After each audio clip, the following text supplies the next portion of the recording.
नमस्कार. आज 12 जुलै 2026.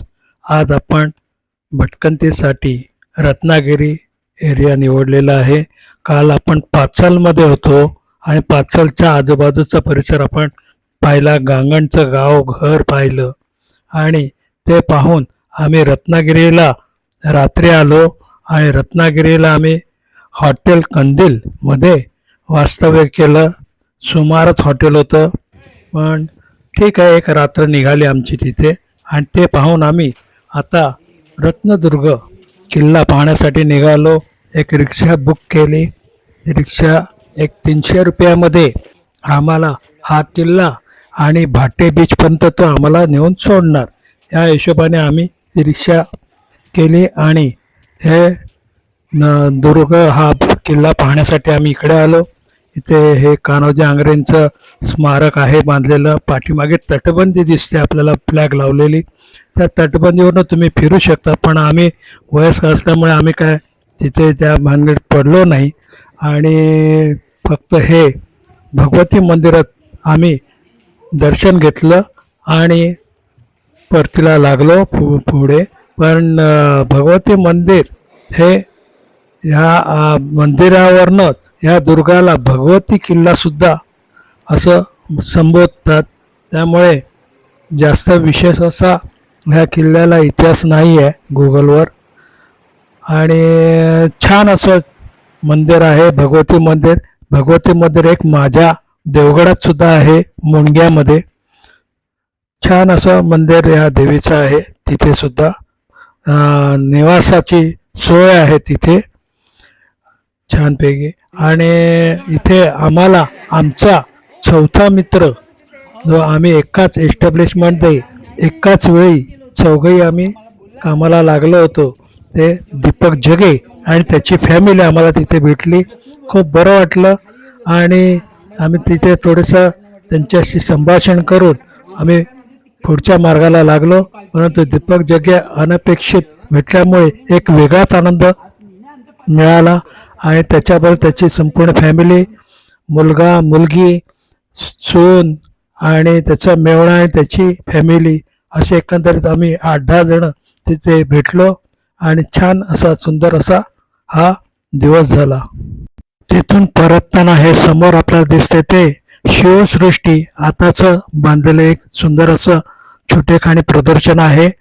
इथे छानपैकी महाराजांचा उभा असलेला पुतळा आहे. आम्हाला तिथे वेळ मिळाला नाही कारण रिक्षावाला थांबायला तयार नव्हता, त्यामुळे आम्ही ते स्किप केलं आणि सरळ भाटे ब्रिजला आलो. भाटे ब्रिजवर थोडंसं थांबून तिथला सगळा आजूबाजूचा देखावा पाहिला, टिपला देखील. आणि छान असा हा समुद्रकिनारा हा रत्नागिरीचा पाहावयास मिळाला आणि खूप बरं वाटलं. एकंदरीत ह्या दिवसात पावसाळा असून सुद्धा पाऊस नव्हता, भयंकर ऊन होतं, त्यामुळे आम्हाला छत्र्या तशासुद्धा उपयोगी आल्या आणि एकंदरीत हा बीच पाहण्यात मजा वाटली. उत्तम माडाच्या वाड्या आहेत ह्या बीचला लागून आणि त्याच्यात बऱ्यापैकी कॉटेजेस बांधलेले आहेत की जेणेकरून पर्यटक येऊन त्या कॉटेजेसमध्ये राहून तिथला आनंद लुटतील. आणि ह्या बीचच्या एका टोकाला एक सुंदर असं गणपती मंदिर आहे. आवर्जून कधी आलात तर ते गणपती मंदिर स्किप करू नका. ते आहे तुमच्या पावस रोडवरच आहे, त्यामुळे तुम्ही बीचवरनं जरी चालत गेलात तरी मंदिरापाशीच पोचाल किंवा बाहेरनं रोडने जरी गेलात तरी मंदिर एक 5 मिनिटाच्या अंतरावर आहे. एक किलोमीटर 1.25 किलोमीटर हा बीच तुम्हाला चालावा लागतो ते मंदिरापर्यंत जाण्यासाठी.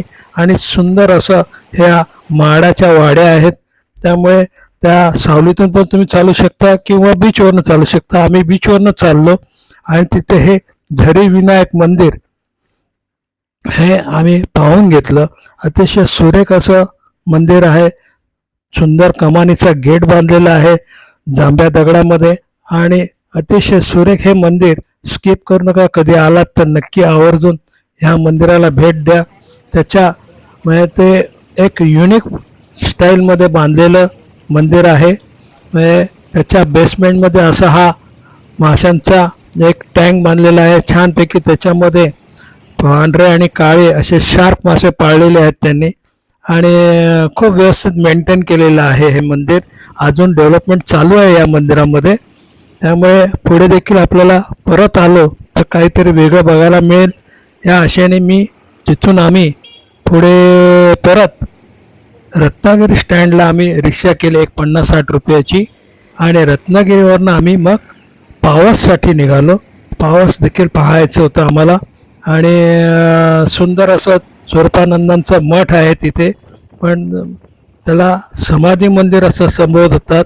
मला तो मी पूर्वी 98 सालीसुद्धा तिथे गेलो होतो तेव्हा बऱ्यापैकी जुन्या स्टाईलमध्ये ते मंदिर होतं, पण आता त्याचा खूप आवाढव्य पसारा केलेला आहे आणि सुंदर असं आहे. आणि नक्कीच तुम्ही तिकडे पावस देखील ह्याच रोडवर आहे. हा सुंदर हा बस स्टॉप पाहिला आपण. झारी विनायक मंदिराच्या शेजारी बांधलेला बस स्टॉप आहे. म्हणजे तुम्हाला स्वतःची गाडी घेऊन यायलाच पाहिजे असं काही नाही. आम्ही रिक्षा आणि एस टी महामंडळाने आम्ही हे सर्व पर्यटन केलं. हे समोर उतरलं तर हा जो ब्रिज होता तो पूर्वी 98ला लाकडाचा साका होता, खूप छान होता. हे समोर जे गार्डन आहे त्याच्यातून तुम्ही पास होऊन मंदिरापाशी पूर्वी पोचत होता, पण आता हा वळसा घालून आपण मंदिरापाशी पोचावं लागतं. आणि सुंदर ही नदी लाभलेली आहे या पावसच्या मंदिराला. आणि पूर्वी खूप पाणी असायचं, पण आता यावेळेला पावसाळा असून सुद्धा पाणी मला कमी वाटलं. पण अतिशय सुरेख हे मंदिर आहे स्वरूपानंद महाराजांचं. आणि तुम्ही नक्की इकडे भेट द्या. बरेच लोक आवर्जून इकडे येतातच, परंतु तिथेच बाजूला असलेले एक अजून 2 मंदिरं आहेत, ती मला जास्त विशेष आवडली. त्यातलं हे पहिलं विश्वेश्वराचं मंदिर अतिशय जुनं आहे आणि अतिशय कोरीव काम केलेलं लाकडाचं आहे. आणि त्याच्यावर इतके सुंदर रंगरंगोटी केलेली आहेत ह्या संपूर्ण लाकडाला. आणि त्याची बांधणी देखील वेगळीच आहे. ही कमान आहे बघा सुरुवातीलाच लाकडाची. आणि आतून जे छप्पर आहे ते एक युनिक आहे, एक चायनीज स्टाईलमध्ये मला जाणवलं. आणि खूप छान मेंटेन केलेलं आहे मंदिर. तुम्ही या मंदिरात नक्की आवर्जून भेट द्या. हे स्किप करू नका. आलात तर तुम्ही हे विश्वेश्वराचं मंदिर नक्की बघून तिथे 2-3 तास तुम्ही टाईमपास करू शकाल. इतकं सुंदर मंदिर आहे. आणि छानपैकी तुम्हाला इथे अनुभव येईल बसल्यानंतर. या मंदिरात खूप शांत आहे. आम्ही गेलो तेव्हा कोणच नव्हतो, आम्ही 3 जण होतो. त्यामुळे मला ते दर्शन घ्यायला पण खूप बरं वाटलं, गर्दी नसल्या कारणाने. आणि सेम आमच्या कुणकेश्वरच्या मंदिरासारखीच पेंडीचा गाभारा आहे, खाली पायऱ्या 4 उतरून तुम्हाला जावं लागतं.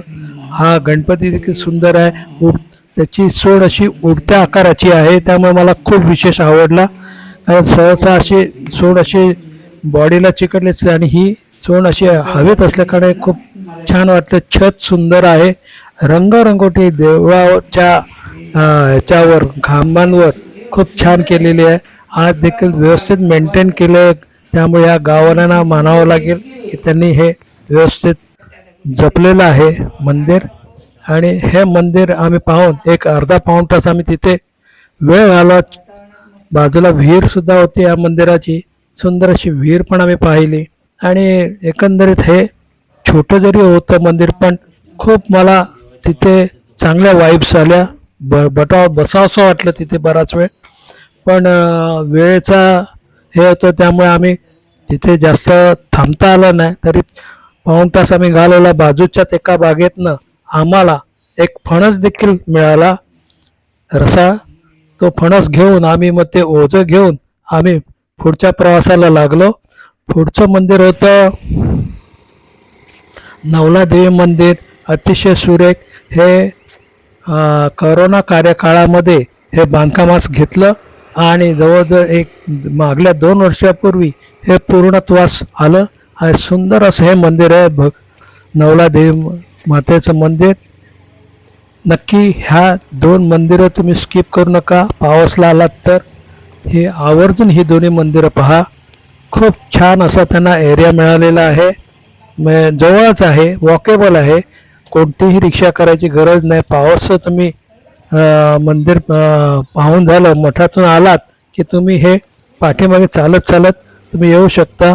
पावसला आता मंदिरामध्ये खूप राहण्याची सुंदर सोय आहे. आम्ही तिथे खरं राहायला हवं होतं, पण आम्हाला रत्नागिरी पूर्ण पाहायचं होतं, त्यामुळे आम्ही ह्या साईडला काल रात्री येण्याचं टाळलं आणि रात्री आम्ही तिकडेच रत्नागिरी स्टँडजवळ कंदील हॉटेलमध्ये आम्ही वास्तव्यास राहिलो. रत्नागिरी स्टँड देखील सुरेख बांधलेला आहे. आता खूप सुंदर असा 2 फ्लोअरचा एस टी स्टँड आहे.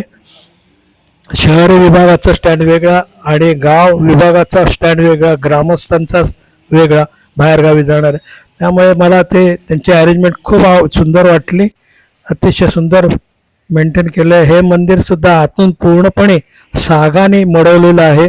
सगळं वर्क सागाचं आहे आणि सुंदर असं हे मंदिर बांधलेलं आहे.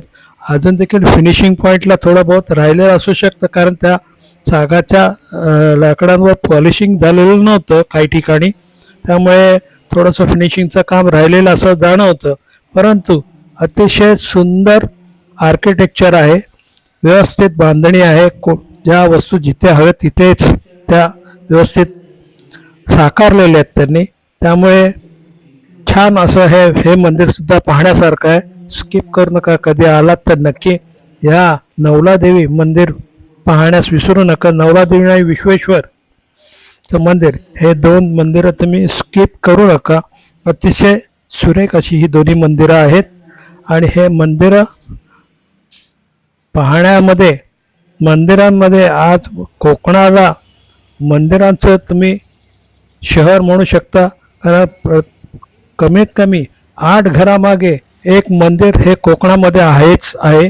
त्यामुळे मंदिरांचं एक सुंदर असं तुम्ही कोकण भाग बघू शकाल. कोकणात तुम्ही कुठेही जावा तुम्हाला मंदिरं भेटणार. आता हे समोर एक मंदिर होतं नवलादेवी मंदिर, हे स्किप झालं आमच्याकडून, कारण वेळ पुरणारा नव्हता, कारण परत पुढे पाठीमागे आम्हाला जायचं होतं आणि रिक्षा तिथे तुम्हाला अशी सहजासहजी मिळण्यासारखी नाही आहे. परंतु मी तिथे एका दुकानदाराला रिक्वेस्ट करून रिक्षा मागवून घेतली आणि त्या रिक्षाने आम्ही मग परतीला लागलो. परतीला जाताना आम्ही वाटेत एक गजानन महाराजांचं मंदिर आहे ते आम्ही त्यास दाखवण्यास सांगितलं आणि त्याने आम्हाला तिथे व्यवस्थित सुंदररित्या आतल्या भागातूनच कुठून शॉर्टकट काढून तो आम्हाला एक 100-200 रुपयामध्ये आम्हाला तिथवर घेऊन गेला.